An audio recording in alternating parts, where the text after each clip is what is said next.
Iniciando mais um livro, nossas videoaulas. Hoje será inicialmente na disciplina de matemática, que fala sobre giros e ângulos. E diz assim: troca de ideias. Leia o texto a seguir sobre ginástica rítmica.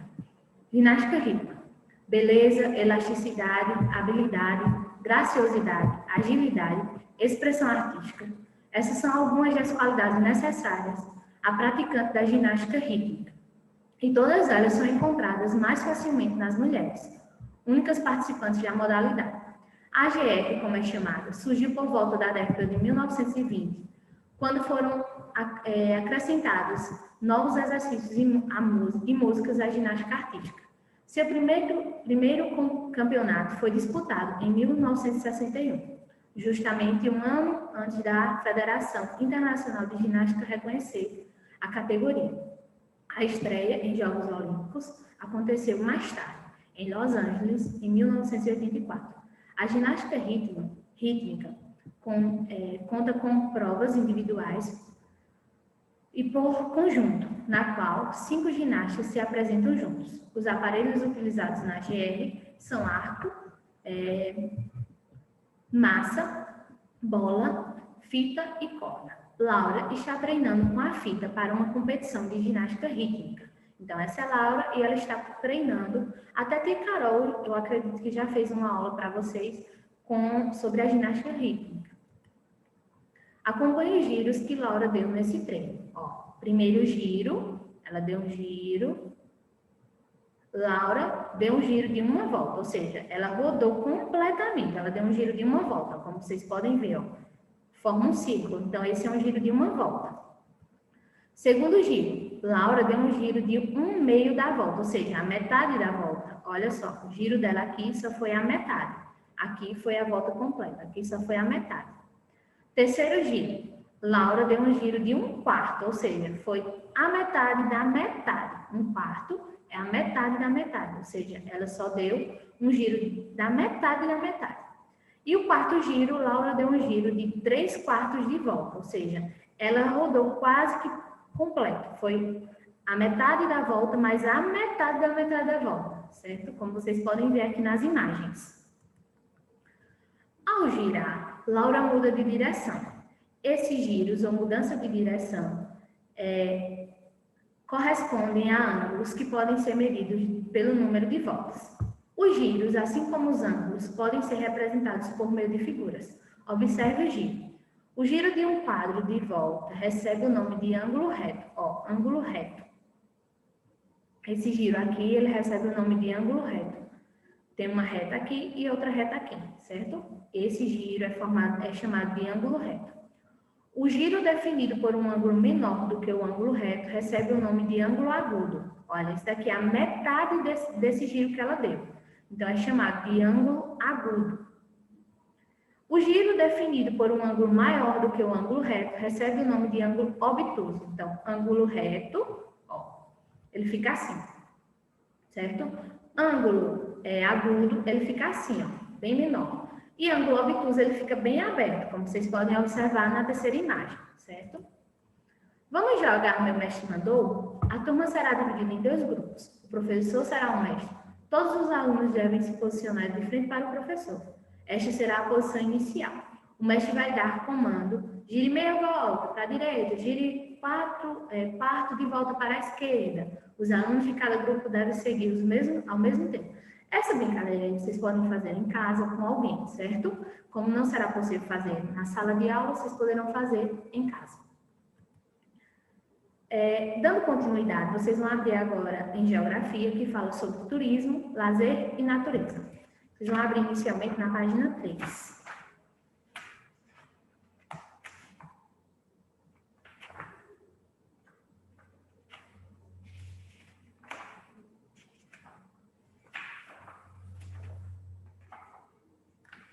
E diz assim: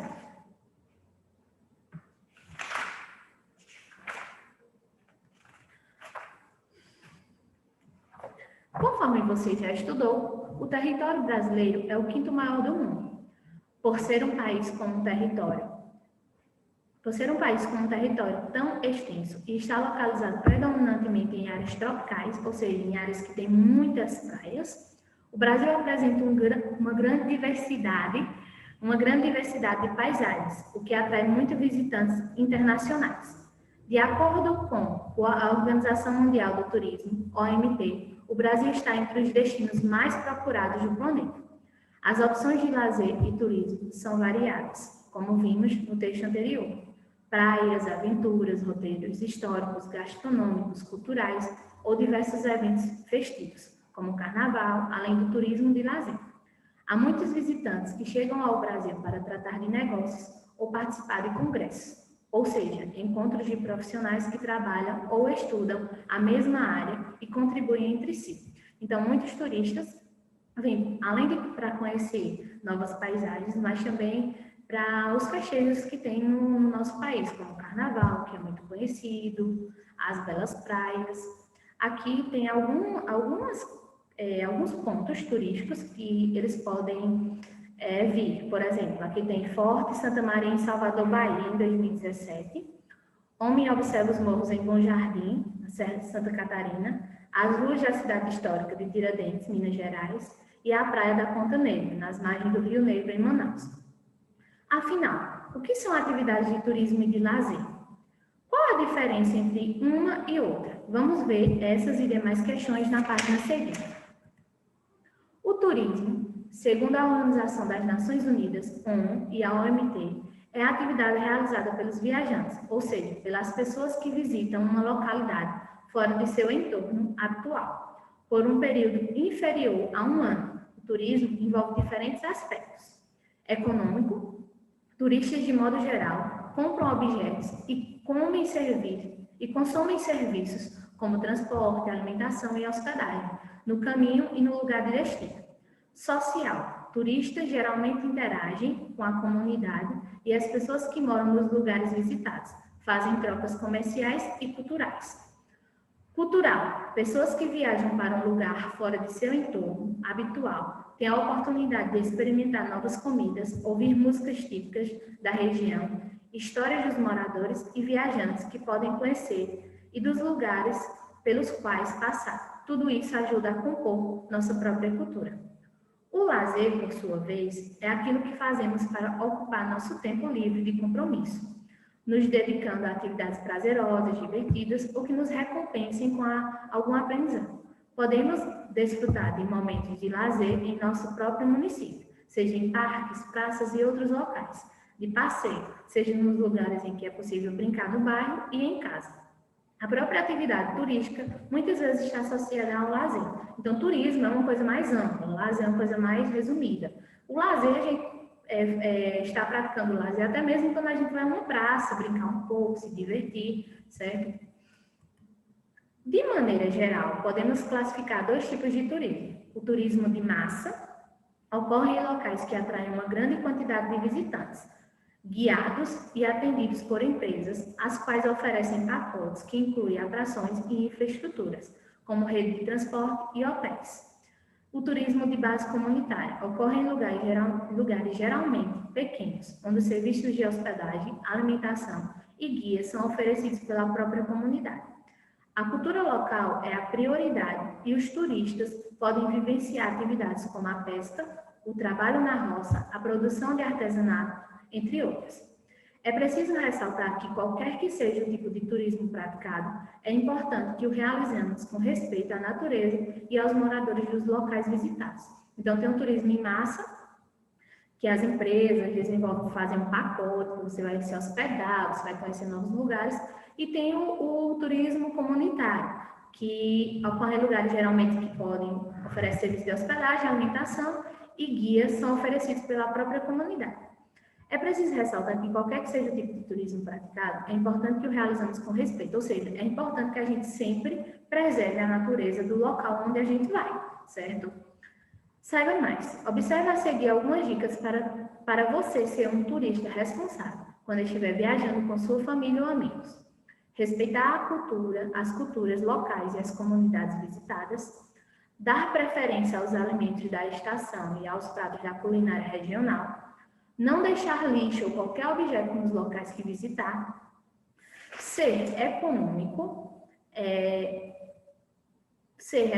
na arrumação das malas, levando somente o necessário, valorizar as belezas naturais dos locais visitados e, sempre que possível, procurar conhecer melhor os hábitos e a cultura dos moradores. Agora nós temos o exercício, e diz assim: no município em que você mora, existem locais que servem como atrações turísticas, ou seja, que atraem pessoas de outras cidades para atividades de lazer? Essa pergunta ela é mais pessoal. Na nossa cidade, existem locais turísticos que atraem pessoas de outros locais para visitar? Gente, se vocês sabem de algum, vocês podem escrever aí, certo? Podem pesquisar.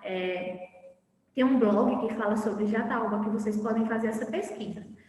Número 2. Seguindo o exemplo da dica da página anterior, escreva algumas sugestões que você gostaria de incluir para quem visitar a sua cidade. Você vai dar sugestões para quem visitar a sua cidade. Por exemplo, procure não quebrar as praças, não jogar lixo nas ruas. Você vai dar algumas dicas aí, certo? Explique por que o Brasil é considerado um dos principais destinos turísticos do mundo. Porque tem belas praias, porque tem festividades como o Carnaval, que é muito conhecido, não só no nosso país, mas como em países de fora. Número 4. Encontre a afirmativa falsa. Reescreva de maneira correta nas linhas abaixo.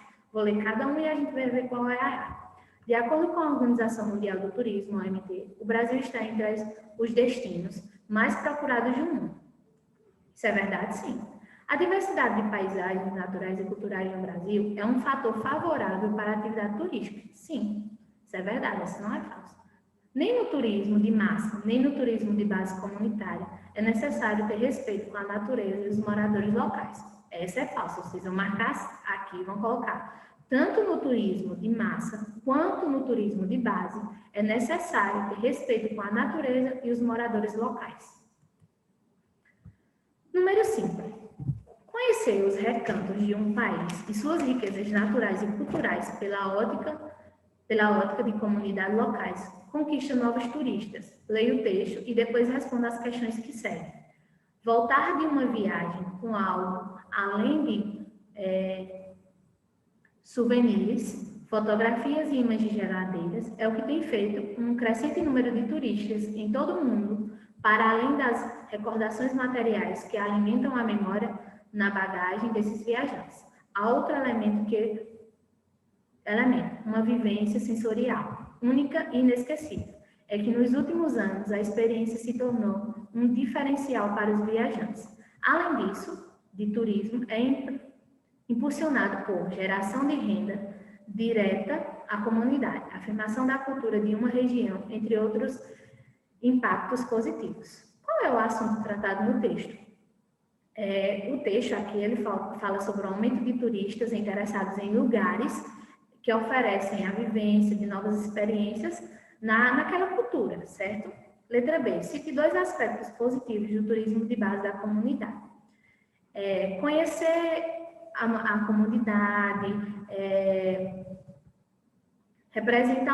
ajudar na fonte de renda daquelas pessoas que vivem ali. Letra C. Que atividade está sendo realizada na fotografia? Eles estão tirando a casca da mandioca para moer e fazer farinha. Então, eles estão tirando a casca da mandioca para moer e fazer farinha. Você já participou de algum passeio turístico em que conheceu a vida cotidiana de uma comunidade local? Em caso afirmativo, conte aos colegas como foi. Se você já participou, você vai fazer no seu caderno falando como foi sua experiência, certo? Então, essa foi a nossa aula. Espero que vocês tenham entendido e tenham aprendido um pouco mais.